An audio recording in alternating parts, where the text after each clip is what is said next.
Shalom. Apa kabarnya malam ini? Walaupun ada masalah luar biasa. Yang lagi ada masalah berapa banyak? Semua ya. Yang gak ada masalah pulang saja. Iya, puji Tuhan, kita bersyukur Bapak Ibu. Di tengah keadaan bangsa kita yang sedang mengalami banyak banget ya pencobaan, kita masih diizinkan untuk bisa merayakan Natal. Beberapa daerah di bangsa ini mengalami ya bencana. Ya, dan ribuan orang yang jadi korban. Ya, dan kita melihat sungguh kalau kita masih bisa ada hari ini semua karena anugerah Tuhan. Karena banyak orang yang tidak tahu, saudara, tiba-tiba ya siapa yang menyangka akan datang bencana seperti itu. Ya, mereka lagi dalam keadaan tidak siap, bahkan ya tiba-tiba bukan hanya harta yang terbawa, rumah, bahkan nyawa. Ya, kalau kita melihat, saudara, sungguh sepatutnya kita mengucap syukur. Dan mari kita terus berjaga-jaga. Karena kita nggak pernah tahu kapan waktunya kita juga akan dipanggil satu saat nanti. Kalau Tuhan masih kasih kesempatan kita hidup, itu artinya Tuhan belum selesai dengan hidup kita. Amin. Dia ingin kita berdampak. Tema malam hari ini adalah Kristus datang untuk membawa pemulihan di dalam keluarga. Bapak Ibu, kenapa Tuhan Yesus harus datang ke dalam dunia? Ya, kalau ada yang tanya sama saudara, kenapa Tuhan harus datang ke dalam dunia menjadi manusia? Saudara bisa jawab enggak? Yang bisa jawab angkat tangan. Dapat hadiah loh, sepeda listrik. Tapi baru listriknya doang, sepedanya belum ada. Ya, ada door prize loh malam ini. Banyak orang Kristen tuh nggak bisa menjawab kenapa Yesus harus datang ke dalam dunia menjadi manusia. Karena firman Tuhan berkata begini, tidak ada seorang pun yang pernah melihat Allah. Tetapi anak tunggal Bapa di dalam Kristus Yesus Tuhan, dialah yang menyatakannya. Nggak ada satu orang pun yang pernah melihat Tuhan. Ketika Musa dipilih Tuhan untuk membawa bangsa Israel keluar dari perbudakan di Mesir menuju tanah perjanjian, ya, Musa pernah melihat Allah, tapi hanya dalam bentuk api. Ketika ada semak duri yang terbakar, lalu Musa melihat ada api di sana, Musa mau mendekat dan Tuhan berfirman, stop. Jangan mendekat, sebab tempat yang kau injak ini adalah kudus. Tanggalkan kasutmu. Musa berlutut di tempat itu. Allah menyatakan diri hanya dalam rupa api, semak duri yang menyala. Bahkan sedikit lagi kalau Musa mendekat, mati, saudara. Karena manusia nggak bisa melihat Tuhan. Allah itu kudus, manusia berdosa. Ya. Tuhan pernah menyatakan diri kepada Musa lewat apa? Angin. Tapi belum pernah ada seorang pun yang melihat Tuhan. Dan Kristus Yesus menyatakan siapa Tuhan itu. Kenapa? Karena dari zaman perjanjian lama kita tahu. Orang gak mungkin selamat kalau tidak ada korban darah. Kita harus menghadap Tuhan, pakai korban darah, menyembelih anak, kambing, domba, sapi untuk pengampunan dosa. Dan tidak bisa tidak, Yesus harus disalib karena nyawa harus diganti dengan nyawa. Manusia berdosa, kehilangan kemuliaan Allah. Kita semua harus mati. Tapi Tuhan, Allah dalam rupa manusia harus turun untuk menunjukkan jalan yang benar kepada kita. Supaya kita tahu, oh ini loh jalannya. Nah, karena itu setiap orang yang menerima Kristus Yesus Tuhan, dia diperdamaikan dengan Allah. Karena tadinya kita ini bermusuhan dengan Tuhan. Dosa itu membuat manusia terpisah dari Tuhan. Karena upah dosa ialah maut. Tidak ada seorang pun bisa selamat kalau tanpa pengorbanan dari Kristus Yesus Tuhan. Makanya seharusnya orang kalau sudah terima Tuhan Yesus, hidupnya damai. Amin. Siapa yang tiap hari marah-marah di sini? Nggak ada. Nggak ngaku. Nggak ngaku iya, kalau nggak ada nggak mungkin. Kalau orang itu ya benar nggak ada yang ngaku Pak. Kalau orang sudah hidup percaya Tuhan Yesus, menerima dia dalam hatinya, harusnya kita ini hidup damai. Tapi banyak hal yang bisa mencuri damai sejahtera. Yesus berkata begini, aku datang membawa damai. Damai yang aku tinggalkan padamu itu kekal, melampaui akal pikiran. Tapi kenapa bisa kehilangan damai kita ini? Ya, karena tertutup dengan perasaan, emosi. Iya enggak bapak-bapak? Baru bangun pagi udah damai, lihat istri jadi enggak damai. Ada di sini yang begini bapak-bapak? Enggak ada ya? Enggak ada yang ngaku lagi ya?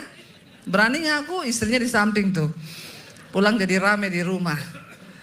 Ya, damai itu memang sulit untuk dijaga. Saya kemarin kan ulang tahun nih ya.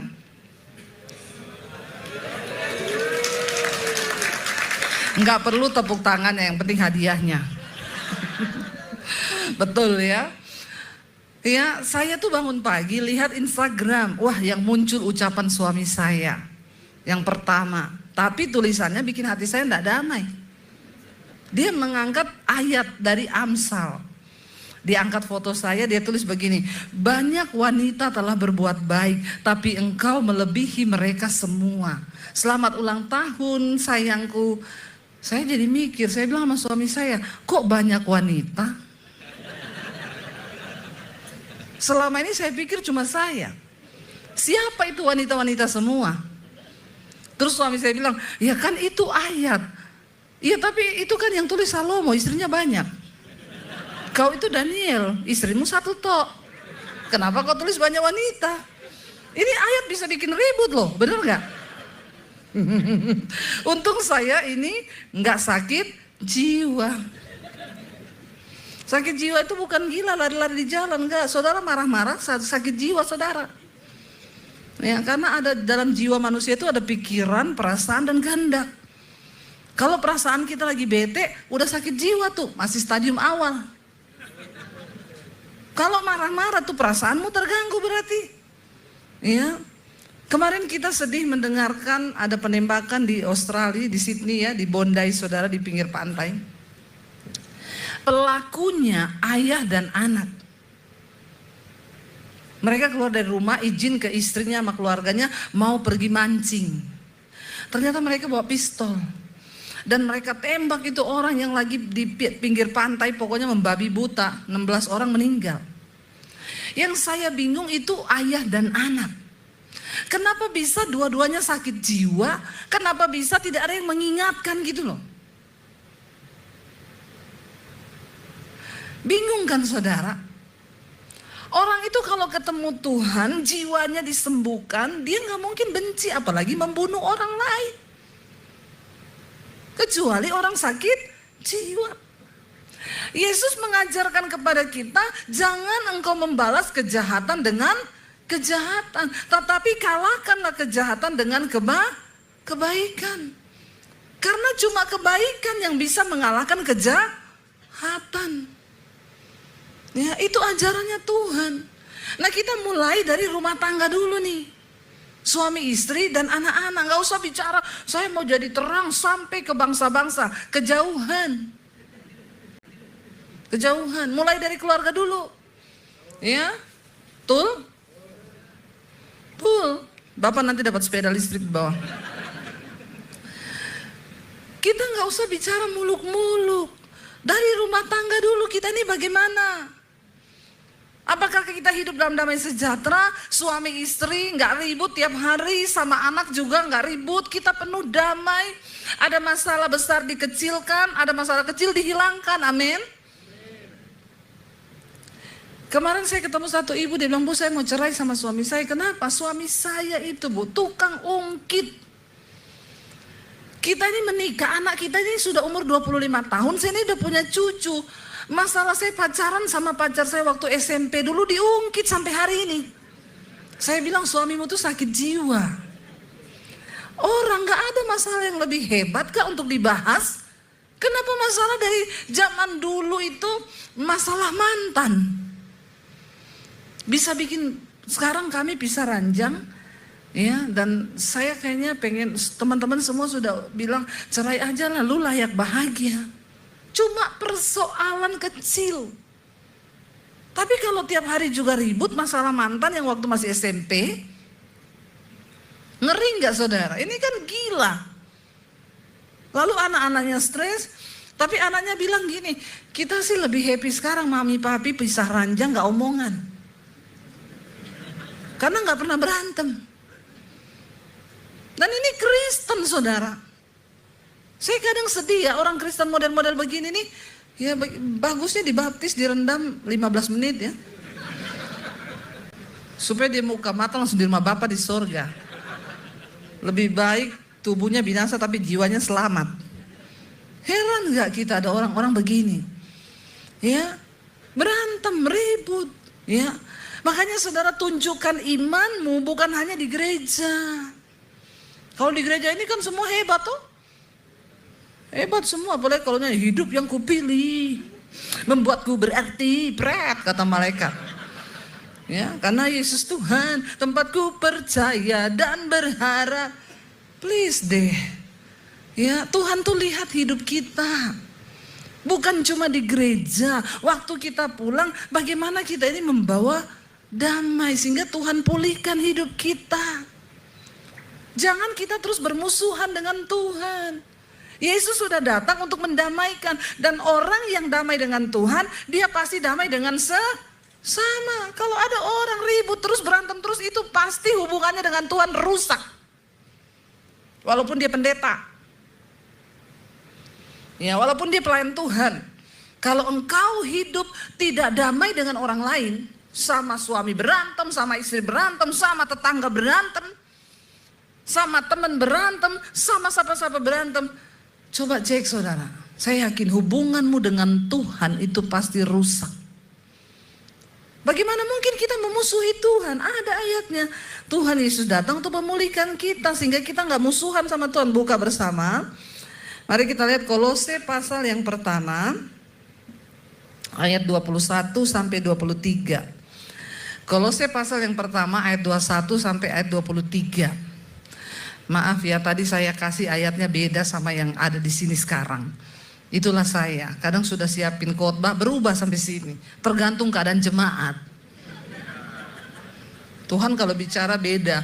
Makanya saya sebenarnya paling gak suka kalau tanya, Bu ayatnya mana? Ayatnya mana? Nanti saya kasih terus berubah. Yang saya kasih tadi lain sama yang ini sekarang. Kolose pasal yang pertama kita buka mulai ayat yang ke-21. Baca bersama, di sana dikatakan 1, 2, 3. Juga kamu yang dahulu hidup jauh dari Allah dan yang memusuhinya dalam hati dan pikiran seperti yang nyata dari perbuatanmu yang dari mana tandanya, ciri-cirinya orang bermusuhan dengan Allah? Pikiran dan perbuatannya itu jahat. Balik dulu ke ayat 21 tadi. Dikatakan di sana demikian juga kamu dulu hidupmu itu jauh dari Allah karena kamu memusuhi Tuhan. Nah kita berpikir bagaimana aku bisa memusuhi Tuhan? Ternyata banyak manusia orang Kristen yang hidupnya masih memusuhi Tuhan. Dari mana tandanya orang memusuhi Tuhan? Baca, karena yang dikatakan di sana dalam hati dan pikiran seperti yang nyata dari apa? Perbuatanmu yang jahat. Kalau pikiran kita, hati kita, perbuatan kita jahat, berarti hubungannya sama Tuhan rusak, belum berdamai. Padahal tiap hari Natal ikut ibadah. Apa itu Natal? Yesus datang memperdamaikan kita dengan Tuhan. Kalau kita sudah diperdamaikan dengan Tuhan, tidak mungkin orang yang hidup damai dengan Tuhan dia benci orang lain, apalagi sampai membunuh orang lain. Itu bahaya saudara. Orang kalau damai dengan Tuhan dia nggak bisa bikin salah lama-lama. Ya saya juga banyak belajar. Saya bilang saya ini kalau mau pelayanan saya habis nggak enak sama suami ya. Saudara pernah berantem nggak suami istri? Pernah atau tidak? Sering. Ya memang betul. Saya juga sama suami sering nggak enak. Ya namanya kita dua pribadi jadi satu, biasa salah omong, salah apa. Tapi saya kalau mau pelayanan saudara, ya saya selalu WA suami saya aku mau khotbah. Sorry ya tadi saya itu agak sedikit kasar, sorry ya. Soalnya saya ini mau khotbah, saya pengen hidup saya kudus di hadapan Tuhan. Ya, ngapain saya khotbah kalau saya lagi sama suami nggak damai? Kami belajar saudara. Ya bukan ribut, salah paham bisa. Tapi kalau jiwamu sehat, engkau sudah diperdamaikan dengan Tuhan, nggak bisa lama-lama. Berantem 5 menit cukup, amin. Beneran. Ya, coba suami istri lihat-lihatan, suami istri. Lihat istrinya, jangan lihat istri orang. Lihat istrinya sendiri. Bilang saya kita berantem 5 menit cukup. Bisa. Ya bisa. Kalau hatimu itu, jiwamu itu sehat, dekat dengan Tuhan. Orang yang dekat dengan Tuhan gak tahan lama-lama marah-marah. Di sini tuh pasti bicara. Kamu tuh gak beres loh hatimu. Kamu jengkel suamimu, kamu jengkel istrimu, kamu marah anakmu. Gak bener loh, kamu ada alarm. Ya, karena Alkitab berkata, roh manusia itu pelita Tuhan.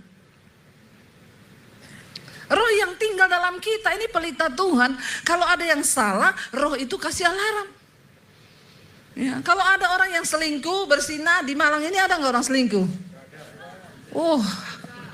Insya Allah.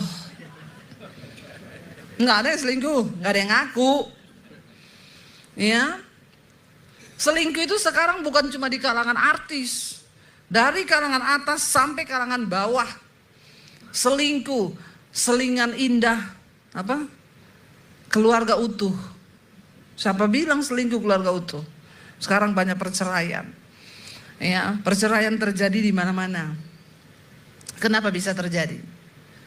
Karena orang kehilangan damai. Nggak ada kasih di hatinya. Nggak dekat dengan Tuhan. Kalau kita dekat dengan Tuhan, sudah rumah tangga kita makin hari itu makin manis, amin. Ya. Ada pernah suami istri itu bilang sama saya, Bu kami ini gak pernah berantem loh suami istri. Oh iya luar biasa, apa rahasianya? Karena kami gak pernah ngomong. Bener juga. Orang gak pernah ngomong gimana berantemnya ya. Ngomong aja gak pernah. Saudara kita berdoa, kalau jiwa kita sehat, kita taklukkan diri kita kepada firman Tuhan. Alkitab bilang, Yesus berkata, orang yang marah itu tidak berkenan di hadapan Tuhan. Kalau lagi marah terus dijemput malaikat maut. Ya, masuk mana itu? Nggak berkenan kan sama Tuhan. Mari kita semakin menjaga hidup. Lalu dikatakan tadi ayat yang berikutnya, ayat yang ke-22, coba kita baca lanjut. Sekarang kita sudah apa? Diperdamaikannya di dalam tubuh jasmani Kristus oleh kematiannya untuk apa? Menempatkan kamu kudus dan tak bercela dan tak bercacat di hadapan Tuhan. Kita yang dulu jauh dari Allah, memusuhinya dari perbuatan, pikiran, hati kita yang jahat. Sekarang kita ini sudah diperdamaikan lewat kedatangan Kristus. Dia mati, darahnya tercurah, dosa kita diampuni, dan kita bisa dekat dengan Tuhan. Kita menjadi kudus, dikuduskan Kristus, supaya hidup kita ini tidak bercela, tidak bercacat di hadapan Tuhan. Karena itu dikatakan ayat yang berikutnya, sebab itu baca, kamu harus bertekun dalam iman, tetap teguh dan tidak bergoncang. Dan jangan mau digeser dari pengharapan Injil yang telah kamu dengar dan yang telah dikabarkan di seluruh alam di bawah langit. Dan yang aku ini Paulus telah menjadi pelayannya. Satu hal kita pertahankan saudara. Ya, jangan bergeser dari firman Tuhan. Apapun keadaanmu, pegang firman. Karena ketika Yesus datang, bahkan Yesus tidak tanya loh, kau dari gereja mana? Ketika Yesus datang dia nggak bilang begini, yang Katolik sebelah kanan, yang GBI di sini, yang apa lagi, gereja HKBP di tengah, nggak ada. Waktu Tuhan datang dia cuma tanya begini, mana hai kamu yang melakukan kehendakku, yang melakukan firman Tuhan. Itu aja yang Tuhan cari. Dia nggak cari mana pendeta hebat, mana orang yang punya karunia, mana yang punya deposit gede di bank, baris di sini. Gak ada di hadapan Tuhan. Mau kau kaya, mau kau miskin, sama di hadapan Tuhan. Ya, nggak ada orang kaya terus dapat jalan VVIP. Ya, nggak ada. Kita semua akan berdiri di hadapan tahta penghakiman Kristus suatu saat nanti. Yang dia cari cuma satu. Apakah engkau selama hidupmu tidak bergeser dari firman Tuhan? Walaupun perasaanmu pengen benci, pengen marah, pengen bercerai. Tapi firman Tuhan bilang jangan bercerai dan kau tetap bertahan. Amin saudara. Ketika Yesus berkata jangan kepahitan, jangan marah, lepaskan pengampunan. Dan kau lepaskan pengampunan. Ketika Tuhan berkata jangan bersinah, jangan melakukan hal yang najis. Ya, lalu kau itu belajar hidup dalam kekudusan. Ya, itu namanya kita tidak bergeser dari iman kita kepada Tuhan. Ya, sekarang ini banyak perceraian menyedihkan saudara terjadi. Ya, soalnya banyak juga perempuan ini, perempuan ditanyain ani-ani, no, simpanan? Yes, bertobat. Ya, orang kepengen cari yang gampang. Cari suami orang yang sudah mapan, berkepribadian, rumah pribadi, mobil pribadi, deposit pribadi. Ya, hati-hati saudara. Kita ini perlu menjaga keutuhan dalam rumah tangga. Ya, bapak-bapak pegang firman Tuhan, amin. Ibu-ibu pegang firman Tuhan sekalipun godaannya banyak, tapi kita mau tetap pegang firman Tuhan.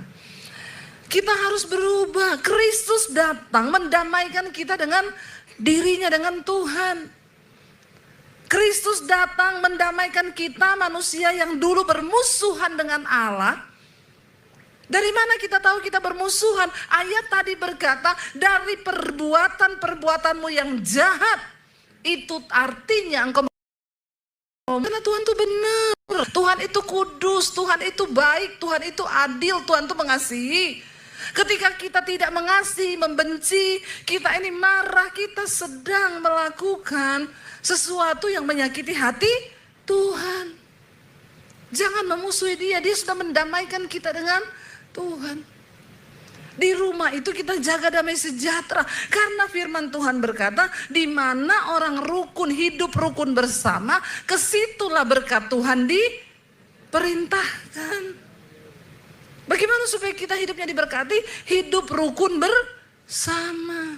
Jangan banyak ribut-ribut. Jangan banyak berantem. Ya, sama anak-anak. Karena Kristus datang memulihkan keluarga. Dikatakan karena dia sudah mati bagi kita, dia lahir bagi kita ketika kita masih berdosa. Sekarang kita sudah diperdamaikan. Karena itu dikatakan tadi, marilah kita berusaha supaya kita jangan bergeser dari pengharapan kita kepada iman kita, dan jangan bergeser dari Injil Kristus. Yesus datang membawa pengajaran yang luar biasa. Dia bilang apa? Kalau orang tampar pipi kananmu, kasih pipi kirimu. Wow, enggak itu? Sudah saudara praktekkan? Yang ada ditampar pipi kanan double 2, pak. Ini kita nih orang Kristen harus bertobat. Yesus berkata apa? Kalau ada orang berbuat jahat sama kamu, doakan orang itu, mintalah berkat buat dia. Tapi orang Kristen disuruh doakan, saudara doakan nggak musuh saudara? Iya, doakan biar apa? Ampuni Tuhan mereka. Ampuni mereka karena mereka tahu apa yang mereka lakukan. Tapi mereka pura-pura tidak tahu Tuhan. Ya, Tuhan suruh kita doakan musuh kita, mintalah berkat, bukan minta dia mati. Kenapa? Karena Kristus berkata, aku ini datang memulihkan engkau, aku mati bagimu, keadaanmu itu masih berdosa. Dan kita terhitung sebagai orang-orang yang durhaka kepada Tuhan. Jadi dia memberi teladan. Mari kita juga menjadi teladan. Ampuni orang yang bersalah, doakan orang yang bersalah. Kalau mertuamu jahat, kirimi durian, amin. Musang king itu. Malah kenapa ketawa, belum dipraktekin. Mertuamu jahat, kasih duit, amin. Lu bener. Menantumu jahat, kasih sesuatu yang dia seneng. Ya, saya mempraktekkan itu dalam hidup saya, saudara. Waktu ipar saya jahat, saya masak enak, saya kasihkan dia. Apa yang saya punya saya kasihkan. Tapi enggak saya kasih sianida. Benar. Kenapa kita harus mengampuni? Benar. Waktu engkau mengampuni orang yang bersalah padamu, itu adalah penawar racun kepahitan. Supaya hidupmu berbahagia, amin. Karena kalau kau kepahitan terus enggak bahagia, banyak penyakit, berkatmu seret. Makanya banyak orang Kristen enggak diberkati Tuhan. Karena enggak mau nurut sama firman. Ya, sama suami ribut boleh, 5 menit cukup, amin. Itu Natal, itu Natal. Apa itu Natal? Damai sejahtera yang datang ke dalam dunia. Hari-hari ini menjaga damai itu sulit, gampang hilang damai. Tapi ketika ada Kristus, ya mari kita sungguh-sungguh. Saya lihat berita kemarin, saudara. Ada anak yang bunuh ibunya. Kelas 1 SMP umur 12 tahun. Anak perempuan. Dia bunuh mamahnya. Coba saudara lihat apa yang terjadi hari-hari ini. Kalau sampai ini terjadi, aduh, sangat-sangat menyedihkan, saudara. Ya, bayangkan loh, anak kelas 1 SMP umur 12 tahun. Dia bunuh mamanya pakai pisau. Ngeri ini sekarang dunia, saudara. Kenapa? Orang kehilangan damai. Anak sekarang ditegur dikit, kepahitan, marah, kecewa. Kenapa? Karena orang tua gak pernah mengajarkan kasih. Orang tua gak jadi contoh. Kalau berantem depan anak, maki-makian, tunjuk-tunjukkan, pukul-pukulan, bagaimana anak bisa mendapatkan impartasi? Yesus berkata kita ini adalah suratan Kristus yang terbuka, yang dapat dibaca oleh semua orang, amin. Mulai dari keluarga aja. Dari rumah tangga, gak usah muluk-muluk. Satu kali saya isi pelayanan Natal di Bekasi. Itu judul temanya itu ini Natal Wanita. Dihadiri hampir 700 orang. Judulnya begini, menjadi berkat sampai ke bangsa-bangsa. Saya baca tema ini gini, ini tema susah amat ya. Jadi jauh amat mau jadi berkat sampai ke bangsa-bangsa nih ibu-ibu. Begitu udah mulai khotbah, saya bilang, saudara, sebelum saya khotbahkan tema ini, saya mau tanya dulu ibu-ibu di sini, yang tiap pagi bangun bikinin suamimu sarapan berapa banyak? Hampir 700 wanita itu. Yang angkat tangan cuma berapa ekor? Padahal itu ratusan orang. Terus saya bilang gini, kalau gitu saya ganti temanya. Tidak usah kau jadi berkat sampai ke bangsa-bangsa. Jadi berkat dulu di rumah sendiri, bagi suami sendiri, bagi keluarga sendiri dulu, amin. Nggak usah pergi ke Bangkok, ke Amerika, ke sana mau jadi berkat, ngapain? Orang di rumahmu aja kau nggak jadi berkat. Saya mau tanya ibu-ibu di sini yang masih layani suaminya, siapin makan, taruh di meja, masakin suaminya siapa? Berapa banyak? Angkat tangan. Ampuni mereka Tuhan. Ini tanda-tanda akhir zaman ini. Sampai detik ini saya layani suami saya. Biar saya ngantuknya kayak apa. Dia bilang, saya aku mau makan, bikinin telur dadar. Saya turun dari tempat tidur, saya bikinin telur dadar. Saya temenin dia di meja makan walaupun saya nggak makan. Saya ambilin nasi dari tangan saya sendiri. Saya bukan cuma berkhotbah, saya melakukan firman Tuhan. Buat apa saya khotbah kalau saya nggak menjadi pelaku firman? Saya pembohong di hadapan Tuhan. Ayo kita belajar, saudara. Ya, ayo kita mulai dari keluarga kita dulu. Nggak usah bicara yang jauh. Biar Tuhan hadir dalam keluarga kita, biar Tuhan hadir di hati kita. Yesus lahir di kandang yang hina. Dia Tuhan, saudara. Dia gak pilih hotel mewah. Dia lahir di kandang. Kenapa? Dia datang buat orang-orang yang rendah, yang tidak dianggap. Para gembala. Kenapa? Para gembala itu bukan pemilik peternakan loh. Mereka hanya orang upahan yang dibayar untuk jaga kawanan domba. Karena zaman dulu orang harus pergi ke bait suci untuk mempersembahkan korban. Domba itu mahal harganya. Mereka orang upahan. Dan konon pada zaman itu, para gembala itu UMR yang paling rendah. Yesus datang kepada mereka. Gak peduli statusmu apa. Gak peduli sehina apa. Waktu kita membuka hati dan menjadikan Tuhan sebagai Tuhan dalam hidup kita, rumah tangga kita, keluarga kita, maka dia sanggup memulihkan saudara. Amin. Dia sanggup pulihkan, tidak ada yang mustahil. Ayo Bapak Ibu, generasi sekarang banyak yang hancur. Mereka kehilangan teladan. Karena teladan hidup berbicara lebih keras daripada perkataan. Percuma engkau tegur anakmu kalau kau gak jadi teladan. Ada bapak yang tegur anaknya begini sambil merokok. Dia bilang, gak boleh kau merokok. Rokok itu gak bagus loh. Syaiton ini. Kau tegur anakmu tidak boleh merokok, tapi kau beri dia contoh merokok. Kau pengen anakmu rumah tangganya bahagia, tapi kau tidak menjadi suami yang menyayangi istrimu, yang menghargai istrimu. Contoh apa yang kita berikan? Kita nggak perlu berbicara berteori, kehidupan kita akan menjadi contoh. Kenapa saudara generasi makin hancur? Karena orang tua tidak bisa menjadi teladan. Generasi ini membutuhkan role mode yang mereka bisa tiru. Dan Tuhan mau kita yuk di Natal ini mari kita sama-sama. Cuma satu kuncinya, bilang Tuhan, kami mau jadikan hidup kami ini sebagai rumahmu, baitmu. Saya undang para imam musik maju ke depan. Kita mau buka hati dan kita mau bilang Tuhan, biar hati kami, hidup kami menjadi rumah bagi Tuhan. Karena waktu Tuhan tinggal, dia tidak lahir lagi di kandang, tapi dia mau lahir di hati kita malam ini. Jadikan Natal kali ini menjadi Natal yang merubahkan hidup kita. Saudara, kita sudah ada di penghujung tahun 2025. Tuhan kasih kita kesempatan. Kenapa kita belum mati? Karena Tuhan belum selesai dengan hidup kita, amin. Kenapa kita masih hidup? Karena Tuhan pengen kita berubah.